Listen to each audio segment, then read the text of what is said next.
दोस्तों मैं आशा करता हूँ आप सब लोग ठीक होंगे, सेफ होंगे। दोस्तों आज हम इस वीडियो में डेविड डियोप की बहुत ही इंपॉर्टेंट पोएम अफ्रीका के ऊपर बात करेंगे। लाइन बाय लाइन आज हम इस पोएम को देखेंगे। बहुत ही सिंपल भाषा में मैं आपको समझाने की कोशिश करूँगा। मेरा एक ही रिक्वेस्ट है कि आप वीडियो को एंड तक देखना ताकि आपको पूरा जो पोएम है वो समझ में आ जाए। तो चलिए दोस्तों वीडियो को स्टार्ट करते हैं। वीडियो को स्टार्ट करने से पहले प्लीज़ सब्सक्राइब कीजिए, उसके बाद बेल आइकन को प्रेस करके और क्वेश्चन क्लिक कीजिए। थैंक यू सो मच दोस्तों। वीडियो को स्टार्ट करते हैं, लेट्स बिगिन। दोस्तों यहाँ पे इस पोएम में डेविड डियोप ने अपना जो बर्थ लैंड है अफ्रीका, उसके ऊपर बात किया है। दोस्तों डेविड डियोप ने अपना जीवन का एक बहुत ही बड़ा टाइम फ्रांस में बिताया है, लेकिन फिर भी उनका जो बर्थ लैंड के प्रति उनका जो एक टान है, जो एक कनेक्शन है, वो इस पोएम में दिखाया गया है। तो चलिए लाने वाले में इस पोएम को देखते और समझते हैं। Africa my Africa, Africa of proud warrior in ancestral savannas. दोस्तों यहाँ पे पॉइंट ये बोलना चाहते हैं कि अफ्रीका माई अफ्रीका, इसका इस लाइन से हम समझ सकते हैं कि पोएट को कितना प्यार है अपने बर्थ लैंड के प्रति। वो यहाँ पे अफ्रीका को के प्रति ये बोल रहे हैं कि अफ्रीका माई अफ्रीका मतलब मेरे Africa, Africa of proud warriors in ancestral savanna.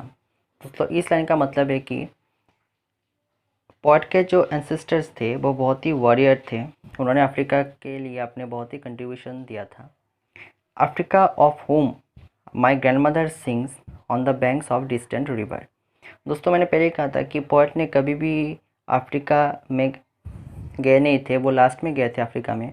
उन्होंने अपने जीवन का एक बहुत ही लंबा टाइम फ्रांस में बिताया है, लेकिन उन्होंने अपने ग्रैंड मदर से अफ्रीका के बारे में बहुत कुछ सुना था। उनके जो एंसेस्टर्स थे उनके बारे में बहुत कुछ सुना था अपने ग्रैंड मदर से।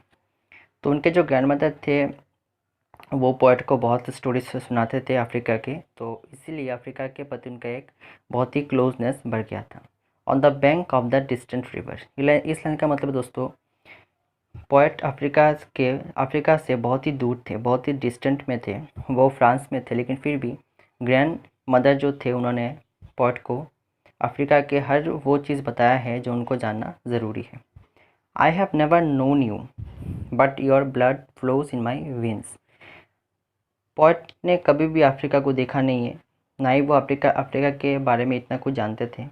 बट पोएट के जो एंसेस्टर्स थे, पोएट के जो फादर थे वो अफ्रीकन्स थे।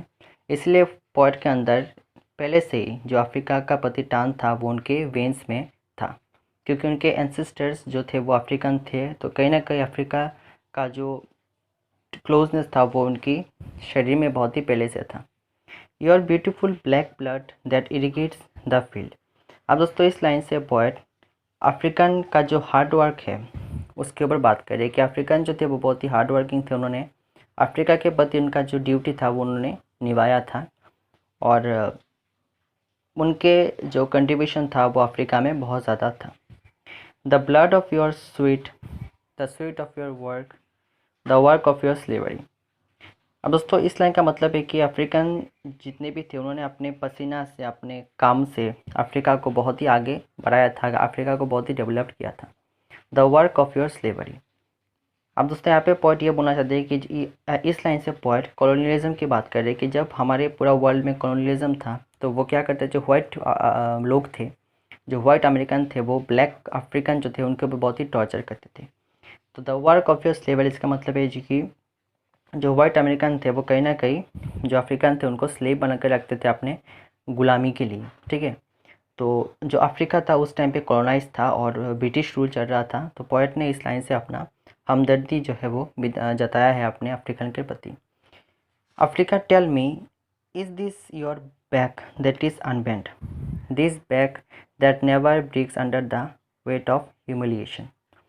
अब दोस्तों यहाँ पे पॉइंट ये बोल रहे हैं कि जितने भी अफ्रीकन थे वो ह्यूमिलिएशन मतलब और टॉर्चर, वाइट अमेरिकन के द्वारा जो अफ्रीकन के ऊपर जो टॉर्चर होता था उससे वो बहुत ही पीड़ित थे। लेकिन फिर भी उनका जो बैक था वो अनबेंड था, वो बैंड नहीं था। मतलब इतने टॉर्चर सहने के बाद भी उन्होंने कभी भी अमेरिकन के पैर में जाकर सरेंडर नहीं किया। उनके अंदर एक जोश था कि एक दिन ना एक दिन तो हमें फ्रीडम ज़रूर मिलेगा। This back that never break under the weight of humiliation. उनको इतना टॉर्चर किया जाता था, इतना ह्यूमिलेशन किया ज़्यादा था वाइट अमेरिकन के द्वारा, लेकिन फिर भी उनका जो बैक है वो नहीं टूटा, वो हमेशा अटूट थे, क्योंकि उनके पास एक होप था कि एक दिन ना एक दिन हमें ज़रूर फ्रीडम मिलेगा इस कॉलोनियलिज्म से। This back trembling with red scars and saying no to the wave under the midday sun. अब दोस्तों इस 2 लाइन का मतलब है कि जो वाइट अमेरिकन थे वो अफ्रीकन को इतना टॉर्चर करते कि कड़ी धूप में उनको काम करना पड़ता था, और वो उनके पीठ में चाबुक से मारते थे ताकि वो काम कर सके। तो इसके लिए क्या होता है कि जो अफ्रीकन थे उनके बैक साइड पर एक स्कार पड़ जाता था, रेड कलर का एक दाग पड़ जाता था, क्योंकि वो चाबुक से मारते थे। जो अमेरिकन थे वो चाबुक से मारते थे, तो अमेरिकन जो थे वो अफ्रीकन को क्रिमिनल की तरह ट्रीट करते थे, क्योंकि वो उनके स्लेव थे। तो इतना टॉर्चर वो सहन करते थे। And saying no to the whip under the midday sun. तो पॉइंट यहाँ पे ये बोल रहे हैं कि पॉइंट यहाँ पे जो वाइट अमेरिकन थे उनको ये रिक्वेस्ट कर रहे हैं कि जो अफ्रीकन है वो भी ह्यूमन है, तो उनको इस तरह से ट्रीट किया ना जाए। But a grave voice answer me impetuous child, that tree young and strong, that tree over there spindly along amidst white and black flowers, that is your Africa, springing up patiently, obstinately, those fruit beat by beat acquires the bitter taste of liberty। इन लाइनों का मतलब दोस्तों बहुत ही simple है। Point आप ये बोलना चाहते हैं कि अफ्रीकन आज इतना टॉर्चर सहन कर रहे हैं, लेकिन एक दिन ज़रूर आएगा जब अफ्रीका पहले की अफ्रीका की तरह होगा, जहाँ पर कोई डिस्क्रिमिनेशन नहीं होगा, जहाँ पर कोई टॉर्चर नहीं होगा। अफ्रीकन अपने खुद के हक से रहेंगे, कोई उनके ऊपर टॉर्चर नहीं कर पाएगा।